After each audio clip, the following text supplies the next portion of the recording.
오늘 말씀은 우리 히브리서 13장 2절 말씀 보도록 하겠습니다. 손님 대접하기를 잊지 말라. 이로써 부지 중에 천사들을 대접한 이들이 있었느니라. 아멘. 손님 대접하기를 잊지 말라. 이로써 부지 중에 천사들을 대접한 이들이 있었느니라 라는 말씀을 가지고 환대하는 교회를 만듭시다 라는 제목으로 같이 은혜를 나누기로 합니다. 지난주에 윗동네에 올라가서 은행에 잠깐 들릴 일이 있었습니다. 그래서 은행 ATM을 이용하려고 정문을 열고 딱 들어갔더니 팀이 은행 정문에 있더라고요. 한 젊은 여자분이 ATM 앞에서 서 있고 계속, 그리고 백인 한 아저씨가 뒤에서 기다리고 있었습니다. 키가 거의 한 2m가 넘는 분이셨어요. 그런데 아주 심각한 표정을 짓고 계셨어요. 저도 조용히 그 큰 사람 뒤로 섰습니다. ATM을 쓰시는 분이 오랫동안 좀 쓰시더라고요. 긴장감이 그 안에 감돌고 있었습니다. 그때 아주 키가 작으신 두 분의 할머니가 들어오셨어요. 할머니신데, 할머니고 또 한 분은 더 늙으신 분이세요. 할머니의 어머니 되시는 분 같더라고요. 이 두 분의 할머니가 같이 들어오셨어요. 들어오자마자 이 할머니가요, 이 백인 아저씨를 보고요, 영어로 Hi, I know you, you don't know me, I know you. 영어로 하면서 계속 당신 안다는 거예요. 하면서 막 두 손을 붙잡고 막 반가워하는 거예요. 이야기를 들어보니까 이 백인 아저씨는 이 할머니를 몰라요. 근데 이 할머니가 너무 반가워하는 거예요. 너무 반가워하는 거예요. 2m가 넘는 이 아저씨가, 얼굴이 굳어진 아저씨가 얼굴이 환해지는 거예요. 그러면서 막 영어로 이렇게 말씀하시더라고요. 이 두 분의 할머니는 히스패닉 할머니들이셔요. 아주 키가 작으세요. 키가 작으신 분들이세요. 근데 2m가 넘는 백인 아저씨를 보고 막 아는 체하고 하이 인사하고 막 그러니까 이 백인 아저씨 얼굴이 환해졌습니다. 나중에 이 ATM을 떠날 때도 이 백인 아저씨 얼굴은 환하게 웃으면서 할머니에게 인사하고 나가셨어요. 이 두 할머니가 들어오고 나서 은행의 분위기가 완전히 달라졌습니다. 엄숙하고 조용한 분위기가 막 웃음꽃이 피고 밝아졌어요. 이렇게 인사 하나가 분위기를 바르게 만드는구나 하는 것을 제가 느꼈습니다. 저도 웃으면서 은행을 나왔죠. 한 사람의 열린 마음, 인사하는 마음, 열린 마음으로 인사하는 것이 그 안을, 분위기를 완전히 바꿔 놓아 버렸습니다. 교회 문이 잠겨 있으면 들어오고 싶어도 들어올 수가 없죠. 그러나 문이 열려 있으면 누구나 들어올 수 있죠. 지난주에 새벽 예배를 마치고 앉아 있는데 어떤 분이 교회에 들어오셨습니다. 왜요? 문이 열려 있었기 때문에. 어떻게 들어오셨어요? 물어봤더니 문이 열려 있어서 들어왔대요. 그래서 문이 열려 있으니까 들어오신 거예요. 문이 열려 있어야 들어올 수 있는 것입니다. 마음도 그렇습니다. 마음의 문이 닫혀 있으면 누구도 들어올 수가 없어요. 그러나 마음의 문이 열려 있으면요, 누구나 들어올 수 있는 거죠. 저 여러분은 마음의 문을 열고 주변 사람들을 환영하는 사람입니까? 기쁨으로 환영하며 받아들이는 사람입니까? 내 가족이나 친한 친구나 형제들을 언제든지 환영할 수 있죠. 그러나 내가 전혀 모르는 사람, 생판 모르는 사람을요, 환영하고 받아들일 마음의 문이 열려 있는지요. 오늘 본문은 이렇게 말하고 있습니다. 손님 대접하기를 잊지 말라. 이로써 부지 중에 천사들을 대접한 이들이 있었느니라 라고 말하고 있어요. 손님 대접하기를 잊지 말래요. 한마디로 말해서 손님들을 환영하고 잘 대접하라 라고 말하고 있습니다.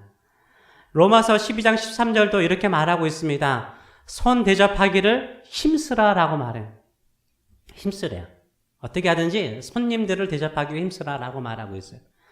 베드로전서 4장 9절 말씀도 서로 대접하기를, 서로 간에, 형제들 간에 서로 대접하기를 뭐 없이요? 원망 없이 하라고 말하고 있어요. 우리가 좀 대접하는 게 귀찮을 때가, 힘들 때가 있잖아요. 그럴지라도 원망 없이 대접하래요. 불평 없이 대접하래요. 왜 그럴까요? 손님을 대접하는 것, 서로 대접하는 것은 기독교의 고유하고 아름다운 전통이에요. 이거는 교회의 전통이에요. 초대교회가 부흥하고 난 다음에 어떻게 됐습니까? 성령이 임하시고 난 다음에 어떻게 됐어요? 각 집에서 모여서 찬송하고 떡을 뗐잖아요. 교제하고 대접했어요. 잘 대접하는 것은 서로를 환영하는 사랑의 공동체의 모습입니다. 그래서 교회의 지도자를 뽑을 때도 대접을 잘하는 사람을 뽑으라라고 디모데전서 3장 2절과 디도서 1장 8절은 말하고 있어요. 감독이나 장로의 조건으로서 나그네나 손님을 잘 대접하는 사람을 뽑으라라고 말하고 있어요.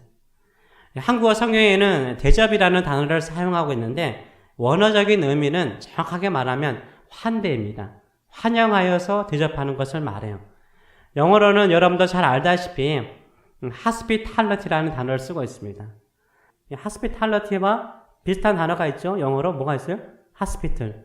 그렇죠? hospital. 병원도 병든 사람이라든가 마음이 상한 사람이 환영하잖아요. 그런 사람을 환영해가지고 치료해서 건강하게 보내는 거잖아요. 환대도 마찬가지인 거죠. 환대도 힘들고 지친 영혼들을 환영해서요, 쉼과 음식을 제공해서 마음을 치유하고 몸을 치유해서 건강하게 돌려보내는 것입니다. 이게 바로 환대하는 거예요. 특별히 오늘 본문은요, 어떤 사람을 환대했다라고 말하고 있습니까? 부지중에 환대했다라고 말하고 있어요. 이 부지중이라는 것은 뭐예요? 몰랐다는 거죠. 몰랐다는 거예요. 알지 못했다는 거예요. 천사인 줄을 알지 못했던 거죠. 그냥 손님인 줄 알고 환영했는데, 환대하고 대접했는데 알고 보니까 뭐였다고요? 천사들이었다는 것입니다.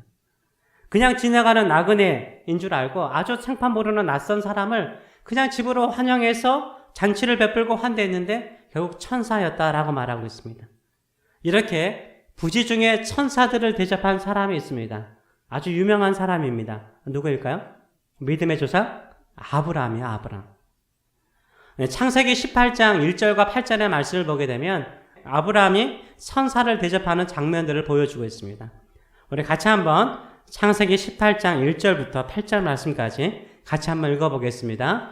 여호와께서 마므레의 상수리 나무들이 있는 곳에서 아브라함에게 나타나시니라. 날이 뜨거울 때에 그가 장막문에 앉아 있다가 눈을 들어본즉 사람 셋이 맞은편에 서 있는지라.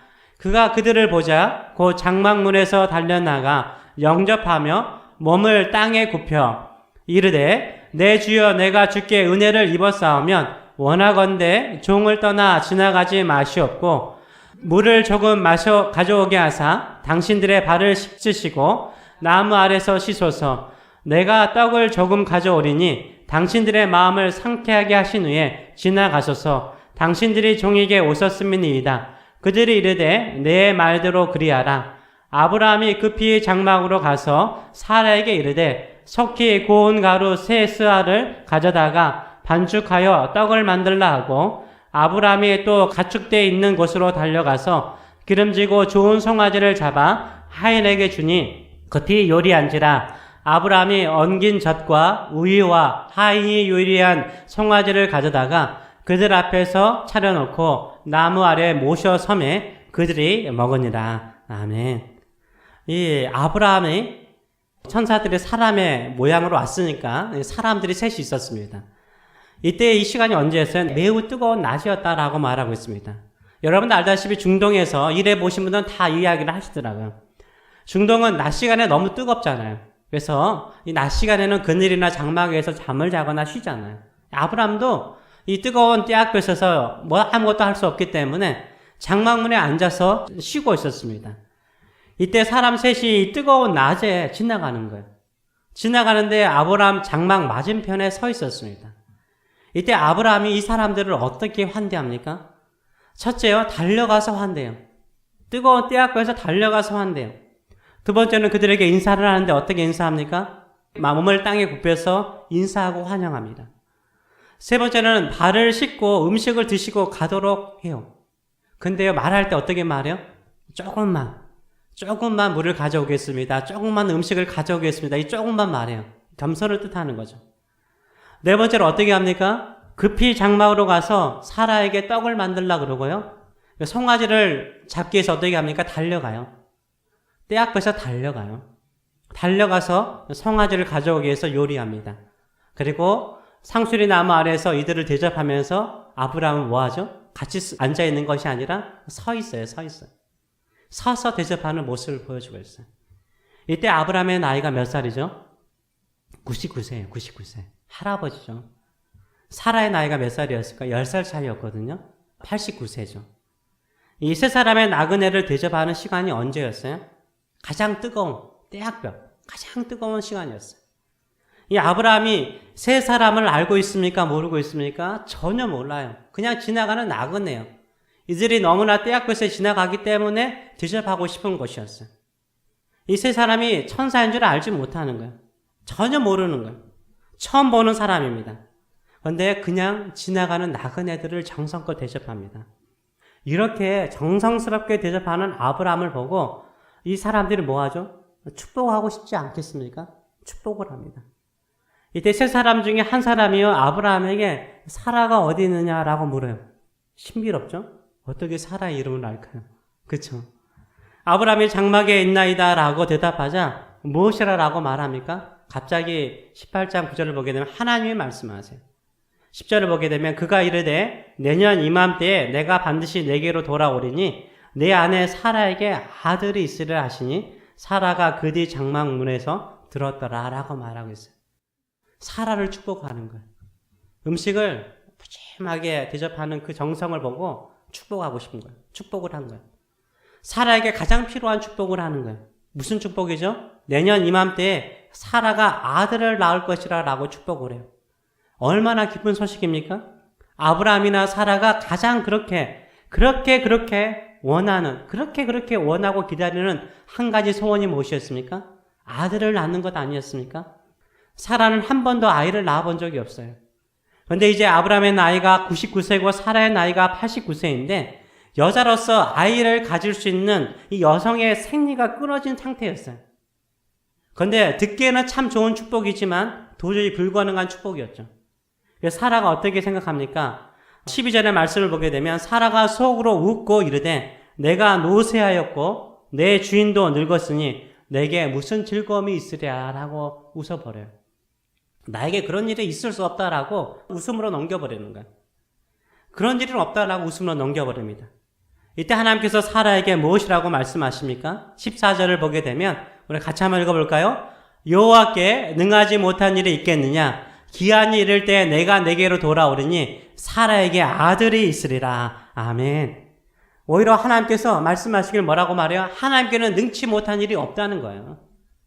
기한이 이르면 반드시 네가 아들을 낳을 것이라, 사라가 아들을 낳을 것이라 라고 말씀하세요. 아브라함과 사라의 최고의 축복은 무엇입니까? 아들을 낳는 거예요. 이 축복이 언제 주어졌습니까? 생판 모르는 나그네를 환대하고 난 이후에 주어진 거예요. 환대한 후에 아브라함과 사라가 그렇게 기다렸던 축복의 메시지를 들어요. 왜요? 환대를 받으신 하나님께서요, 너무나 기뻐하고 즐거워하셨기 때문인 거죠. 아브라함은 이 세 사람이 천사들이라고 전혀 생각하지 못했어요. 그냥 이 떼약볕에 지나가는 불쌍한 나그네라고 생각을 했어요. 그래서 이 세 사람을요, 정성스럽게 환대하고 환영했습니다. 근데 알고 보니까 한 분은 누구예요? 하나님이시고 두 사람은 천사들이었던 거죠. 전혀 모르는 나그네를 환대했는데 결국 누구를 환대한 거예요? 하나님을 환대하고 천사를 환대한 거죠. 1절의 말씀을 보게 되면 분명하게 말해요. 여호와께서 마블에 상수리 나무들이 있는 곳에서 아브라함에게 나타나셨다라고 말하고 있어요. 하나님께서 아브라함에게 찾아오신 거죠. 인간의 몸을 입고 찾아오셨어요. 나그네로 찾아오셨던 거죠. 아브라함이 나그네를 환대하는 것은 결국 누구를 환대한 거죠? 하나님을 환대한 것이었습니다. 그리고 아브라함이 그렇게 기다리던 축복, 최고의 축복이 이 나그네의 환대와 함께 들어오는 거예요. 축복이 들어오는 거예요. 아들을 낳는 축복이 함께 들어왔습니다. 결국 낯선 사람을 환대하는 것은요, 그 손님만 받아들이는 게 아니에요. 그 손님과 함께 뭐가 들어와요? 축복이 들어와요. 너무 세속적이라고 생각하시는데 그렇지 않아요. 우리 주님께서는 말씀하시기를 물 한 컵 대접하는 삶도 상이 잃지 않는다. 상이 없을 수가 없다는 거예요. 물 한 컵 대접해도, 작은 자에게 물 한 컵 대접해도 상이 있다고 말했어요. 근데 하물며 전혀 모르는 사람에게 환대하면 하나님께서 어찌 축복하지 않겠습니까? 우리가 대접하면 하나님이 축복하세요. 하나님이 갚아주실 줄 믿습니다. 가끔 저도 초청을 받아서 어느 집에 방문해서 식사를 할 때가 있죠. 이때는 아는 사람이죠. 부족한 종을요, 정성스럽게 대접해주면 축복이 저절로 제 입에 나와요. 마음에 나와요. 마음에서 우러서 나와요. 그냥 축복해주고 싶어요. 마음껏 축복해주고 싶어요. 특별히 어떤 축복을 하고 싶냐면 그 가정에 가장 필요한 축복 있잖아요. 그 가정에 가장 필요한 기도 제목이 있잖아요. 그 기도 제목이 속히 반드시 응답되기를 간절히 바라는 마음이 제 마음에도 있어요. 여러분도 그렇지 않아요? 여러분도 어느 집에 갔는데 여러분을 생판 모르는데 갔는데 너무 정성스럽게 대접해줘요. 그러면 여러분 축복해주고 싶잖아요. 그분들에게 뭐 선물이라도 하나 해주고 싶잖아요. 너무 감사해서. 근데 우리가 전혀 모르는 사람들을 환대하잖아요. 그럼 누가 기뻐하세요? 하나님이 기뻐하세요. 하나님께서 우리를 축복하여 주실 줄 믿습니다. 그래서 낯선 사람, 지나가는 사람, 전혀 모르는 사람을 환대하는 사람을 하나님께서 축복하시고 우리의 소원들을 이루어 주실 줄 믿습니다. 그래서 사람들을 환대하거나 대접하는 것은 축복이 함께 따라오는 것이라는 믿음을 가지고 환대하시는 저희 여러분 되시길 축원합니다. 어떤 교회를 가면은 매우 썰렁해요. 매우 썰렁해요. 처음 방문했는데도 불구하고 인사도 없고 또 환영도 없어요. 그러면 내가 환영받지 못하는 기분이 듭니다. 예배가 끝나자마자 마음이 어떤 마음이 들어요? 빨리 자리를 뜨고 싶은 마음이 들 때가 많더라고요. 근데 어떤 교회를 갔는데 처음 방문했는데 주차장부터 와서 막 환대를 해줘요. 멀리 달려와서 인사를 하고 어서 오세요. 주보도 나눠줘요. 예배당에 들어오는 중에도 보는 사람마다 큰 소리로 어서 오세요. 환영합니다. 어서 오세요. 환영합니다. 환영을 해줍니다. 부담스럽게 너무 환영하네 이렇게 생각을 하면서도요. 마음속에는 뭐가 있어요? 기쁨이 있어요. 내가 환영받고 있네. 즐거움이 있습니다. 예배가 끝난 이후에도 전혀 모르는 사람들인데도 불구하고 다가와서 인사를 해요. 내가 잠시 방문한 사람이라기보다는 마치 내가 오랫동안 나온 사람처럼 친한 사람처럼 대접할 때가 있습니다. 이때 마음이 되게 좋더라고요. 어느 교회가 성장하고 부흥할까요? 낯선 사람을 환대하는 교회가 성장하고 부흥합니다. 왜요? 낯선 사람을 환대하고 환영하는 것은 그 낯선 사람과 함께 뭘요? 축복을 환영하는 것이기 때문인 거예요. 하나님께서 축복하시기 때문인 거예요. 하나님은 환영하는 사람, 대접하는 사람을 사랑하시고 축복하세요. 우리 교회도 하나님께서 축복하시는 교회가 되기 위해서 어떻게 됩니까? 지나가는 성도일지라도 여행 오다가 잠시 방문하는 성도일지라도 환대하시는 저희 여러분 되시길 축원합니다. 모든 사람들이 다 가서 인사해 주세요. 너무 부담스러워서 더 이상 못 오겠네 이렇게 생각할지라도 모든 분들이 다 가서 안아주시고 허구해 주시고 인사해 주셨으면 감사하겠습니다. 주의 이름으로 축복해 주세요. 비즈니스를 하더라도 그렇잖아요. 비즈니스 딱 하다 보면은 그렇잖아요. 저도 이렇게 물건을 사러 가는데 저는 생각보다 까다로운 사람이에요. 그래서 잘 안 사요. 그냥 딱 보고 들어가서 딱 사야 되는데 그래야 장사를 하신 분들한테 마음이 어때요? 기분 좋죠. 장사하신 분들도. 저도 이렇게 막 고르는 스타일이에요. 여러 군데 가가지고 고르는 스타일인데 그런데 그렇게 골라서 다시 와도 이 점원이 또 오셨어요. 한대 환영하잖아요. 그럼 어떤 마음이 들까요? 사고 싶어요. 언제는. 그렇잖아요. 비즈니스 하더라도 마찬가지인 것 같아요. 손님을 환영해 줄 때 뭐요? 사람들은 그 가게에서 뭔가를 사려고 그래요. 마찬가지죠. 우리 교회도 서로를 환대하시는 저희 여러분 되시길 축원합니다. 우리가 서로 만날 때도 마찬가지인 것 같아요. 서로 만날 때 우리 크게 서로 인사하시는 저희 여러분 되시길 축원합니다. 안녕하세요 집사님, 안녕하세요 권사님. 우리 큰 목소리로 환영하시는 저희 여러분 되시길 축원합니다. 아멘. 서로 크게 환영할 때 뭐가 들어와요? 축복이 들어옵니다. 아멘. 축복이 들어와요. 진짜의 축복이 들어옵니다. 주님께서 환영할 것을 여러분이 환영하신 거잖아요. 하나님이 축복하시는 거예요. 여러분이 저를 환대할 수 있는 방법이 있습니다. 저를 환대하는 것은 뭘까요? 인사를 크게 해주는 것도 감사하지만 제 설교를 들을 때요. 아멘으로 크게 화답해 주시기 바랍니다. 그게 저를 크게 환대해 주는 거예요. 다른 건 없어요. 저를 크게 환대해 주는 것은 제가 설교할 때마다 은혜 받으면 은혜 받지 않았을지라도 크게 화답해 주세요. 아멘으로. 그게 환대해 준 거예요. 그리고 매주일마다 각 가정에 돌아가면서 식사를 대접하잖아요. 저는 그 대접하는 수고가 얼마나 큰지를 제가 알고 있어요. 대접하는 게 보통 일이 아니에요. 정말 힘든 일이에요. 무슨 음식을 해야 되나, 어떻게 해야 되나, 성도들을 생각할 때마다 그 집사님한테 이게 안 맞고, 이 집사님한테 이게 안 맞고, 그쵸? 생각할 때마다 이것저것 생각을 해봐야 되잖아요. 고민을 많이 하고, 생각도 많이 하고, 음식을 준비하는 거 제가 잘 알고 있습니다.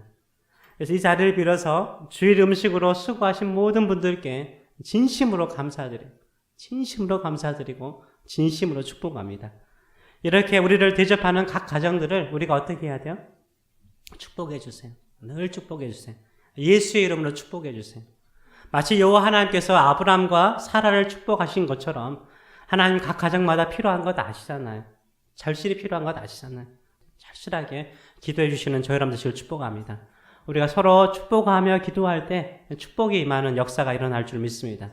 그러면서 우리 주변에 낯선 사람들을 또 품는 교회가 되었으면 좋겠어요. 믿지 않는 사람들 누구든지 와서 쉬고 갈 수 있도록, 물 한 컵도 마시고 갈 수 있도록 환영하는 교회가 될 수 있도록 기도해 주시는 저 여러분들 되시길 축원합니다. 왜 우리가 이렇게 환대하며 살아야 될까요? 누가복음 15장을 보게 되면 탕자의 비유가 나옵니다. 탕자의 아버지가 둘째 아들을요, 탕자를 기쁨으로 환영합니다. 먼 거리에서 오잖아요. 먼 거리에서 알아보고 달려와요. 두 손으로 거지 같은 그 아들을 두 손으로 꼭 껴안아요. 목으로 껴안아요. 그리고 입 맞춰요. 그 당시 입 맞춤이 인사잖아요. 그리고 제일 좋은 옷을 갈아입힙니다. 손에 가락지를 끼우고요, 신발을 신겨줍니다. 그리고 살찐 송아지, 제일 좋은 송아지를 잡아서 큰 잔치를 베풉니다. 탕자는 아들이 아니죠. 이미 유산을 받고 떠난 것은 죽은 자녀나 마찬가지인 거예요. 여러분 알다시피 유산을 달라는 말은 무슨 말이에요? 유산을 언제 주냐면 아버지가 죽고 난 다음에 받는 거예요. 근데 아버지가 살아있는데 그 유산을 가져갔어요. 이게 무슨 말이에요? 둘째 아들은 아버지는 뭘로 생각한 거예요? 아버지는 죽었다라고 생각을 한 거예요.